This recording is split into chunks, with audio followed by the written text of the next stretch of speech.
एक बार गौतम बुद्ध के पास मौलिकपुत्र नाम का एक बहुत ही प्रसिद्ध ब्राह्मण आया। उसके साथ उसके 500 शिष्य भी थे। वह बुद्ध से ढेरों सवाल पूछना चाहता था। बुद्ध ने उसकी तरफ ध्यान से देखा और कहा, मौलिकपुत्र, मैं तुम्हारे हर सवाल का जवाब दूंगा, लेकिन मेरी एक शर्त है। मौलिकपुत्र ने कहा, शर्त बताइए। बुद्ध बोले, शर्त यह है कि तुम्हें तुम्हारे प्रश्नों का उत्तर जानने के लिए 1 वर्ष तक चुप रहना होगा। जब तुम्हारे अंदर का शोर बंद हो जाए तब तुम कुछ भी पूछना, मैं तुम्हारे सारे सवालों का जवाब दूंगा। बुद्ध की यह बात सुनकर वहां मौजूद बुद्ध का एक शिष्य, जिसका नाम था सरीपुत्र, ठहाका मारकर हंस पड़ा। यह देखकर मौलिकपुत्र को बड़ा आश्चर्य हुआ।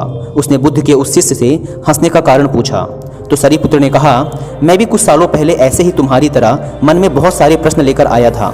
मेरे साथ तो 5000 शिष्य थे और मैं तुमसे भी बड़ा ब्राह्मण था।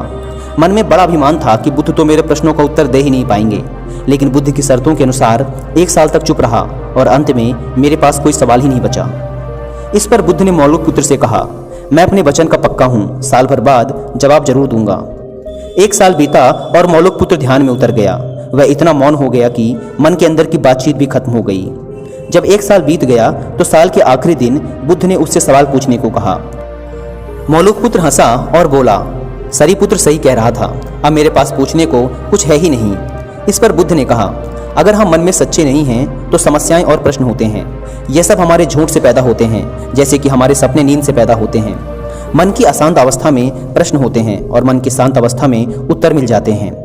मन में जब प्रश्न होते हैं तो वह उत्तर ग्रहण नहीं कर पाता। मौन हमें मन की ऐसी अवस्था उपलब्ध कराता है जहां हर प्रश्न का उत्तर होता है।